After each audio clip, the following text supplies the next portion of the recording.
مفتی Salman Gangohi official کے YouTube channel کو subscribe کریں، ویڈیو کو لائک کریں اور مزید بیانات سننے کے لیے بیل آئیکن پہ کلک کریں۔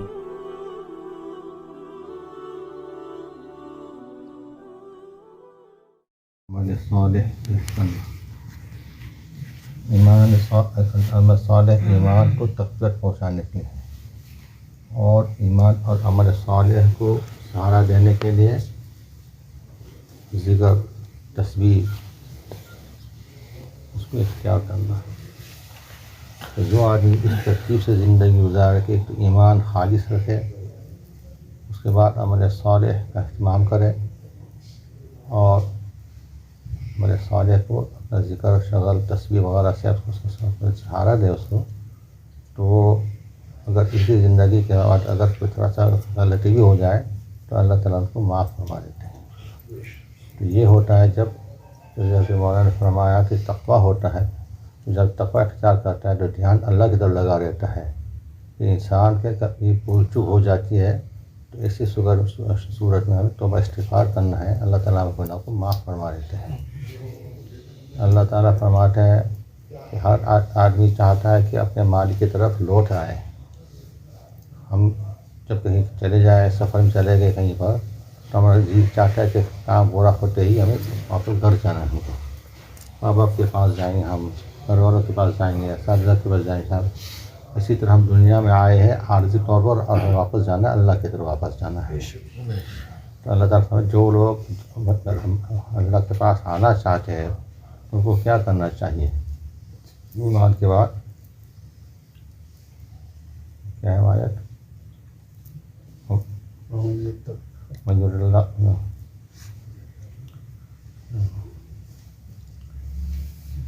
ومن كان يرجو لقاء ربه فليعمل عملا صالحا ولا يشرك بعبادته۔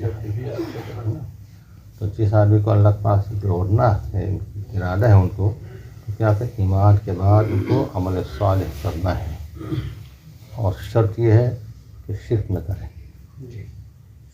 تو اللہ سبحانہ و تعالیٰ کے یہاں تمام گناہ معاف ہو جاتا ہے سوائے شرک کی۔ ہمیں شرک سے بچنے کی کوشش کرنی چاہیے۔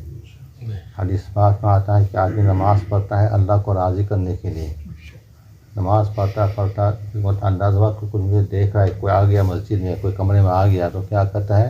نماز ذرا لمبی پڑھتا ہے، رکوع لمبا کرتا ہے، صحیح کرتا ہے، سیدھا لمبا صحیح کر دیتا ہے، لیکن یہ دیکھیں کہ میں نماز پڑھ رہا ہوں، میں اچھی نماز پڑھ رہا ہوں میں، تو یہ کیا ہوا؟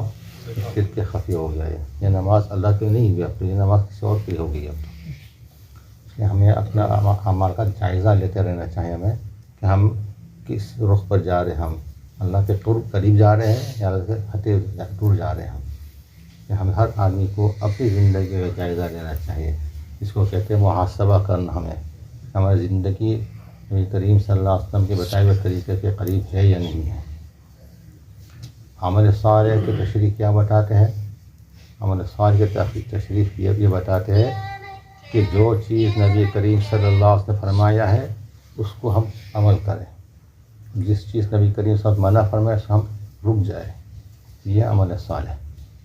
اس کے علاوہ ہم جو چیز کریں گے اس میں احتمال ہو سکتا ہے صحیح بھی ہو غلط بھی ہو، مگر جو نبی کریم صلی اللہ علیہ وسلم نے بتایا اس میں کوئی احتمال غلطی کا نہیں ہے۔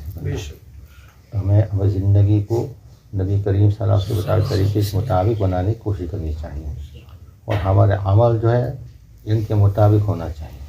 جب ان عمل کے مطابق ہو تو وہ عمل قبول ہے، اگر عمل ان کے مطابق نہ ہو تو وہ عمل ہمارا مقبول نہیں ہے۔ ہمیں اس کی کوشش کرنا کہ اپنے عمل کو ان کے مطابق کریں، نئی سنت کے مطابق کرنے کی کوشش کریں، تب جا کر وہ عمل ہمارا مقبول ہو جائے گا۔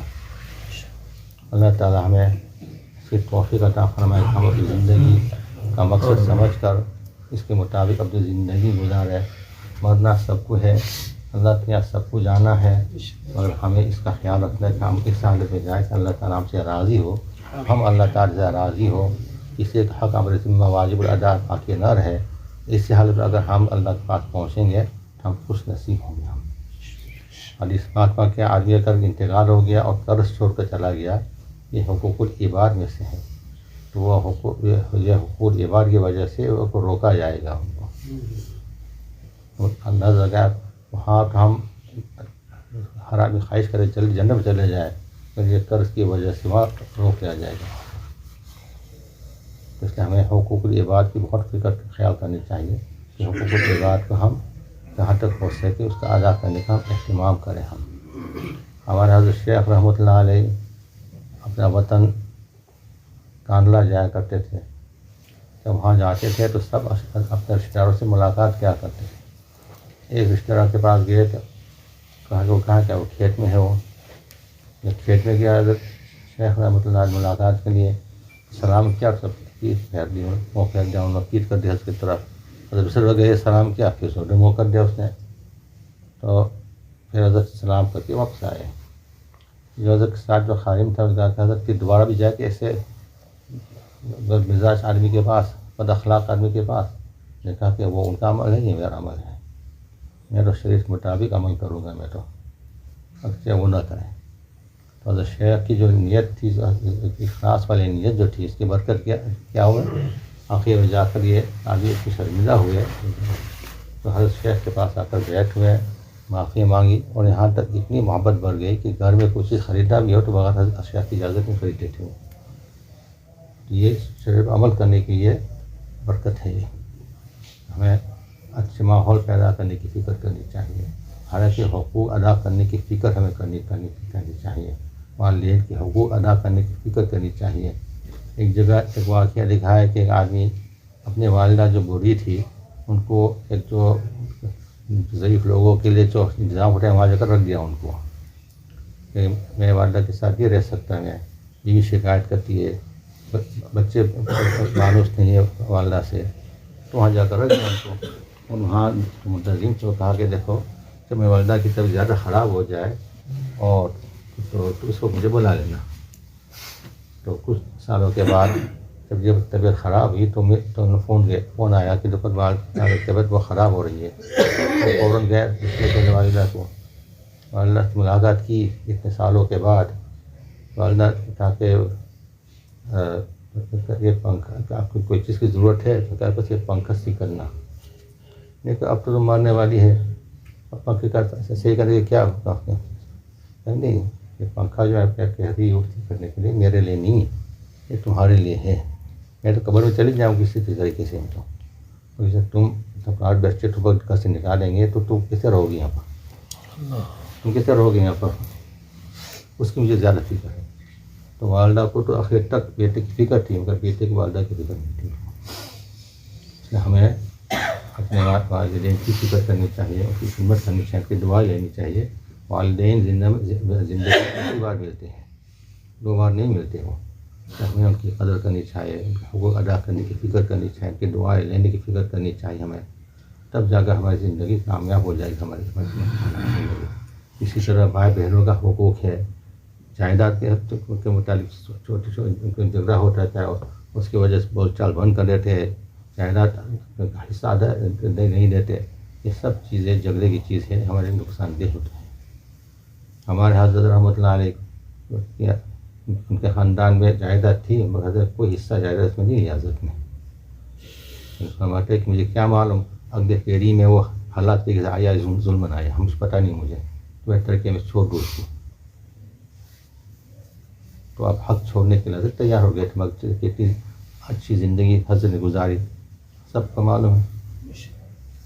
تو اس لیے حق چھوڑنا جھگڑا ختم کرنے کے لیے بہت بڑی بات ہے. تو اس کا کہتا ہے جو آدمی حق پر ہے اور جھگڑا ختم کرنے کے لیے حق کو چھوڑ دے، اپنا حق معاف کر دے، تو اس کامیابی اس قربانی کے لیے اللہ تعالیٰ ان کو جنت کے بیچ میں مکان عطا فرمائیں گے. اندازہ کتنی بڑی کامیابی ہے. جو آدمی حق پر نہ ہو اور انہوں نے جھگڑا کیا، اب کیونکہ احساس ہوا کہ غلط ہے، جھگڑا ختم کیا انہوں نے، اس قربانی کو بھی اللہ تعالیٰ کی بہت قدر ہے. جنت کے کنارے پر مکان عطا فرمائیں. لیکن آپ کی کنارے پر اگر مکان میں وہی کتنی بڑی چیز ہمارے لیے. تو اور اس کے بعد حدیث پاک میں آتا ہے جو آدمی شروع سے اس کا اندازہ لگتا ہے کہ جھگڑے کی چیز ہونے والی ہے اور شروع سے ہی جھگڑا ختم کر دے وہیں سے، تو اتنی بڑی قربانی کے لیے اللہ تعالیٰ ان کو جنت کے لیے جگہ عطا فرمائے. اللہ تعالیٰ تو ہمیں تو ان پر نبی کریم صاحب کی باتوں پر یقین کرنے کی ضرورت ہے کہ ہمیں وہ جنت میں وہ جگہ چاہیے ہمیں، اس کے لیے تھوڑی قربانی دینی پڑتی ہے دنیا میں، حق ساکت کرے، لوگوں کو معاف کرے تو جا کر وہ چیز ملتی ہے۔ اور انداز یہ خیال رکھنا کہ معاف کرنا دوسرے پر احسان نہیں کیا آپ نے، تو اب تو پر احسان کیا، اور معاف کرنے کے بعد ذمہ داری اپنی بنتی، ان کی نہیں بنتی۔ ہمیں جب کس کو معاف کیا تو اس کے نبھانا ہمارے ذمہ ہے، ان کے ذمہ نہیں ہے کی بات ہے۔ تو ہمیں جب کس کو معاف کر دیتے ہیں تو ہمیں اس کو نبھانا پڑے گا کہ اس کے بعد اس غلطی کو دوبارہ اس بات پر نہیں لانا ہے، اس کے سامنے تذکرہ نہیں کرنا ہے، معاف کر دے، ختم، سب ختم ہو گیا حساب کتاب اس کا، تو دوبارہ زبان پر لانا، اس کو ذلیل کرنا، یہ تو معاف کی علامت نہیں ہے۔ تو جب معاف کر دیا تو ختم، اس کے بعد ہمارے بزرگ تھے قاری سلیمان صاحب، یہاں تجوید قرآن میں رہتے تھے، محسن صاحب، وہ ان کا طریقہ یہی تھا کہ وہ کسی کو معاف نہیں کرتے، مشکل آسانی سے، بہت مشکل سے معاف کرتے تھے۔ طلبا جاتے تھے، پیر پکڑتے تھے، وہ بہت وہ جب معاف کرتے تھے بس ختم، اس کے بعد کبھی زبان پر نہیں لائیں گے یہ میری تعلیم نے ایسا کام کیا، کبھی نہیں لائیں گے اس کے ختم۔ ہر دوسری شرارت کریں گے تو اس کا تذکرہ کریں گے، اس کا نہیں کریں گے، وہ ختم ہو گیا۔ تو ہم چیزوں کی اگر معاف کریں تو پھر وہ چیزوں کو ختم کر دینا چاہیے، اس کو دوبارہ اس کو ضرورت نہیں لانا چاہیے، اس کو ذلیل کر کے۔ اور کسی کے متعلق اگر ہم برائی کا بیان کریں گے، ان کو ذلیل کریں گے، اور اگر اس نے اس برائی سے توبہ کر لی اللہ تعالیٰ کے دربار میں، تو کیا ہوتا ہے کہ اللہ فرماتے کہ مرنے سے پہلے تم بھی وہ گناہ کرو گے۔ ہمیں اپنی چیزوں کا زندگی پر جائزہ لینا چاہیے، ہماری زندگی شریعت کی کتنا قریب ہے، ہمارے عمل ہے، کھانے پینے کا طریقہ جو ہمارا ہے، اسراف کم نہیں کر رہے ہم، اس کو دیکھنا چاہیے، ضائع تو نہیں کر رہے ہم، اس کو دیکھنا چاہیے۔ لباس ہمارا کیسا ہے، شریعت کے مطابق ہے، اس کے خلاف لباس ہمارا ہے، اس کو دیکھنا چاہیے، جائزہ لینا چاہیے۔ آج کل لوگ کیا کہتے ہیں کہ بازار میں صحیح لباس ملتا نہیں، یہ تو عذر نہیں ہے لباس، کیونکہ ہم اپنا لباس کا مطالبہ نہیں کرتے تو بازار میں اس طبی تو لباس نہیں ملے گا ہم کو، ہم مطالبہ کریں، ہم کو فوٹو والا لباس نہیں چاہتے، تو ان لوگوں کو جب مطالبہ زیادہ ہوگا، مسلمان مطالبہ کریں ان کو جیسے لباس ملے گا، جب ہم ہی مطالبہ نہیں کرتے تو لباس کیسے ملے گا بازار میں؟ بیت الخلاء مثال جیسی بیت الخلاء ہمارا ہے، ہم استعمال نہیں کرتے تو کہاں سے ملے گا وہ پھر ملتا ہے، بناتے نہیں، کیونکہ ہم استعمال نہیں کرتے، کیونکہ ہمارے اندر پاک ناپاکی کی اہمیت چلی گئی ہمارے اندر سے، تو اس لیے ہمیں اپنی اسلامی چیز ہے اس کو اور اس کو عمل کرنے کی فکر کرنی چاہیے، اس کا اور آگے بڑھانے کی فکر کرنی چاہیے، تب ہماری زندگی میں ہم کو برکت ملے گی، اللہ کی رحمت نازل ہوگی۔ رحمت والے عمل کریں گے تو اللہ کی رحمت نازل ہوگی، اور اگر ہم نحوس والے عمل کریں گے تو نحوس حاصل آئے گی۔ اس لیے ہمیں اپنی زندگی کا جائزہ لینا چاہیے، ہمیں وضاقت کیسی ہے، شکل صورت کیسی ہے، نبی کریم صلی اللہ علیہ وسلم ہے یا نہیں ہے، ہمیں کیا کرنا ہے۔ دیکھو نبی کریم صلی اللہ علیہ وسلم کیا فرمایا، جب رجب کے چاند نظر آئے تو دعا کریں کہ رجب و شعبان وبلغنا رمضان۔ جب شعبان کا رجب کا چاند نظر آئے تو نبی صلی اللہ علیہ وسلم کیا سکھایا ہم کو، اب تم دعا کرو شعبان کے لیے بھی کہ اللہ برکت دے، اور رمضان تک آپ پہنچ جائے اور آپ سے رمضان گزر جائے، یا رمضان کی برکات حاصل کرنے کی دعا 2 مہینے پہلے نبی سکھایا ہم کو، یعنی ہمیں تربیت کی نبی صلی اللہ علیہ وسلم، اس طریقے سے ہمیں رمضان کو پہلے سے انتظام کرنا، اس کا ترتیب بنانا، کیا کرنا ہے ہم ترتیب نہیں کریں گے، اور جب رمضان آ جائے پھر ہمیں ترتیب کرنا، رمضان میں اس طرح عبادت کرنا ہے، یہ کرنا وہ کرنا، اس پلاننگ میں ہی پورا رمضان گزر جاتا ہے اور کچھ ہوتا نہیں اس کے بعد۔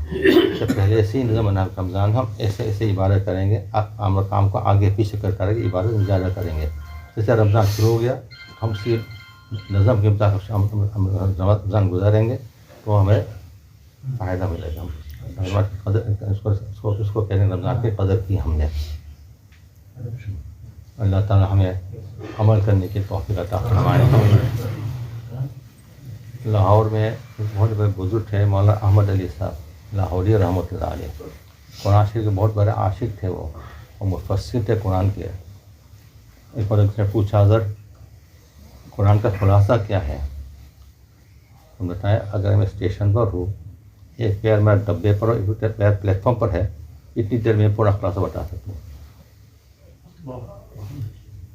تو کیا کہ ایک ہے کہ توحید خالص اختیار کرو، دوسرا یہ کہ رسالت اختیار کرو، اور تیسرے کہ مخلوق کی خدمت کرو، راہ کرو. یہ مضامین ہے قرآن کے اندر. اس کو اپنائیں گے سمجھے پورے قرآن کا خلاصہ مل جائے. اللہ پر پورا یقین آنا چاہیے، توحید خالص اختیار کرنی چاہے ہمیں. اور اس کے بعد نبی کریم صلی اللہ علیہ وسلم رسالت پر ہم ایمان لانے کی ضرورت ہمیں پختہ دل کے ساتھ. اور اس کے بعد ہم انسانیت پر ہم کھانے والے بن جائیں. تو پھر سمجھے کہ قرآن پورا خلاصہ اس میں آ گیا، اس کا زندگی کے اندر آ گیا. اللہ تعالیٰ ہم سب کو عمل کی توفیق عطا فرمائے. اعوذ باللہ من الشیطان الرجیم. بسم اللہ الرحمن الرحیم. یا ایھا الذین آمنوا اتقوا اللہ وکونوا مع الصادقین. وقال النبی صلی اللہ علیہ وسلم المرء مع من احب او کما قال علیہ الصلاۃ والسلام. محترم بزرگوں اور عزیز ساتھیو، اللہ تبارک مسلمان بنایا، مسلمان کے گھر میں پیدا فرمایا. اس پر ہم جتنا بھی اللہ کا شکر ادا کریں وہ کم ہے.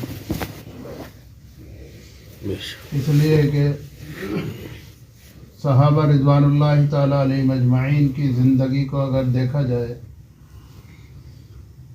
انہوں نے ایمان لانے کے بعد کتنی مشقتیں برداشت کی ہیں.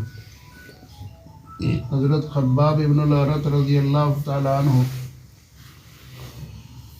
سے حضرت عمر رضی اللہ تعالیٰ عنہ نے معلوم کیا کہ اے خباب، تمہارے ساتھ ایمان لانے کے بعد جو حالات پیش آئے ان کو بیان کرو. تو حضرت خباب ابن الارت رضی اللہ تعالیٰ عنہ نے اپنے کمر سے کپڑا اٹھا دیا اور کہا کہ اے امیر المومنین، میری کمر دیکھ لیجیے.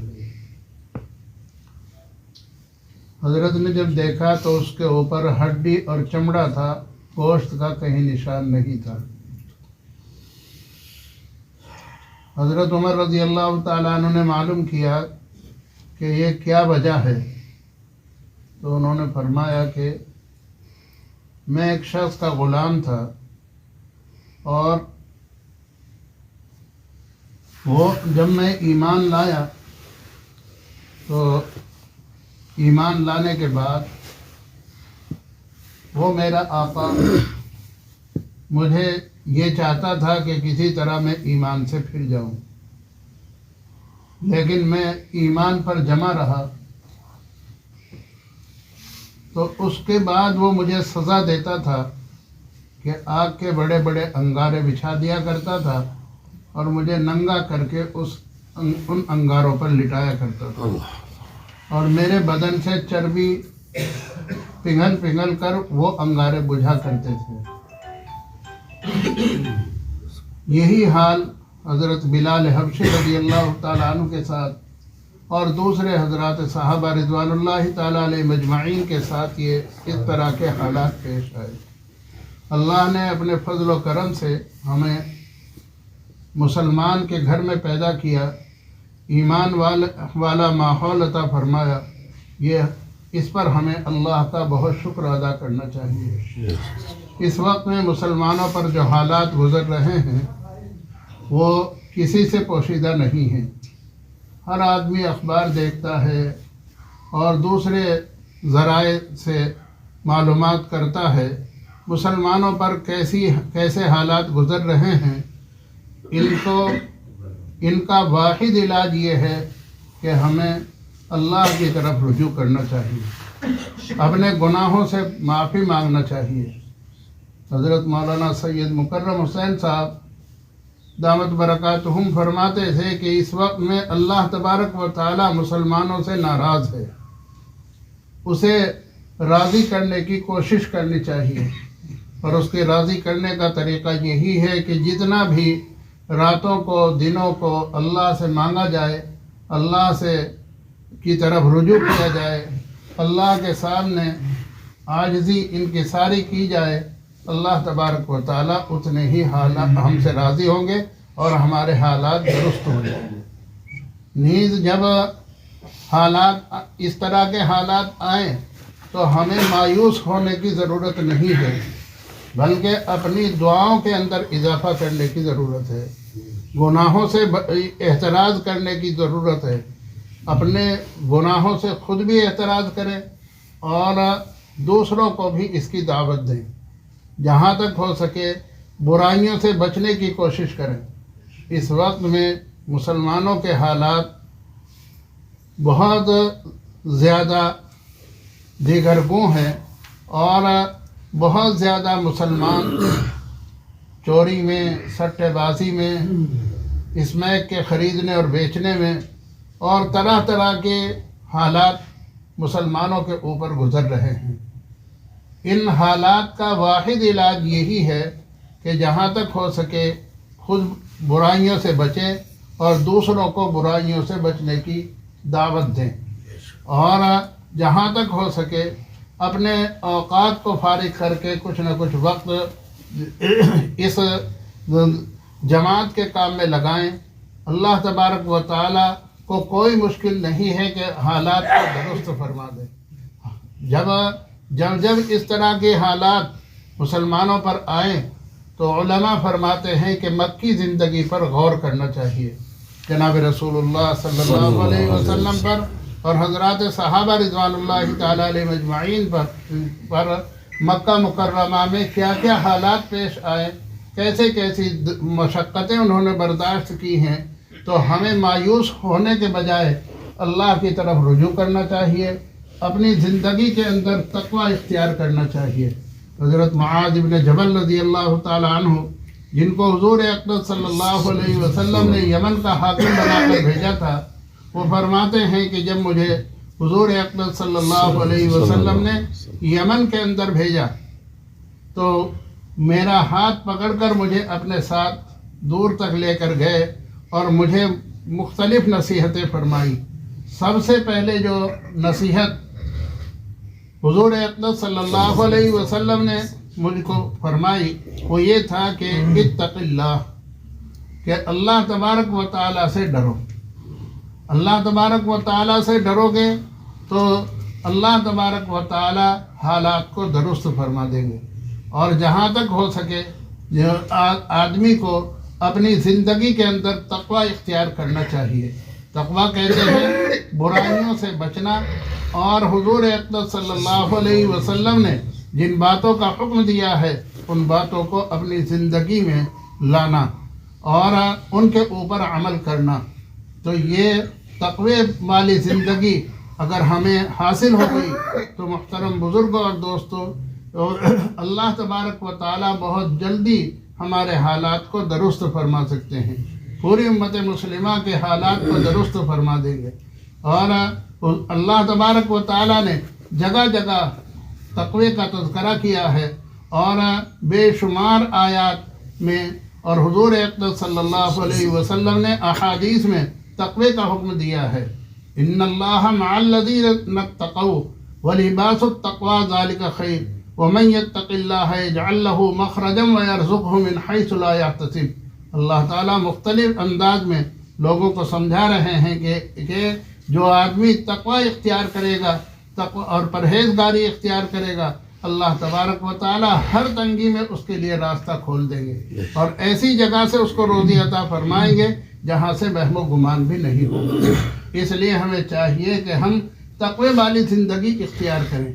تقوی کیا ہے محترم بزرگوں؟ اللہ کا ڈر انسان کے دل کے اندر بیٹھ جائے اور ہر وقت میں یہ سمجھے کہ میرا اللہ مجھے دیکھ رہا ہے۔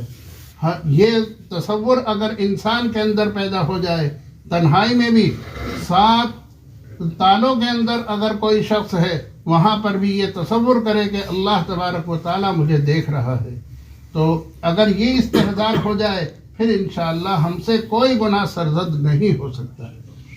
ایک بادشاہ نے اپنے وزراء کو حکم دیا، ایک ایک چڑیا ان کو دی اور ان کو کہا کہ ایک ایسی جگہ اس کو ذبح کر کے لاؤ کہ جہاں کوئی تمہیں نہ دیکھ رہا ہو، کوئی کواڑ کے پیچھے بیٹھا، کوئی تنہا کمرے میں بیٹھا، کوئی کہیں بیٹھا، اور وہاں ذبح کر کے لے آیا۔ اور ایک شخص جب واپس آیا تو وہ زندہ اس چڑیا کو لے کر آیا۔ اس سے بادشاہ نے کہا کہ تمہیں کوئی ایسی جگہ نہیں ملی جو تنہائی کی ہو؟ انہوں نے کہا کہ آپ نے یہ کہا تھا کہ ایسی جگہ اس کو ذبح کر کے لانا جہاں کوئی نہ دیکھ رہا ہو، میں جہاں بھی جاتا تھا وہاں میرا اللہ میرے سامنے ہوتا تھا۔ تو یہ استحضار ہمارے اندر ہو جائے کہ اللہ ہمیں دیکھ رہا ہے تو انشاءاللہ کوئی گناہ ہم سے سرزد نہیں ہوگا۔ اللہ تبارک و تعالی تقوی والی زندگی عطا فرمائے اور صلحاء میں اتقیاء میں ہمارا شمار فرمائے۔ وآخر دعوانا الحمدللہ۔ إلا الله لا إله إلا الله لا إله إلا الله لا إله إلا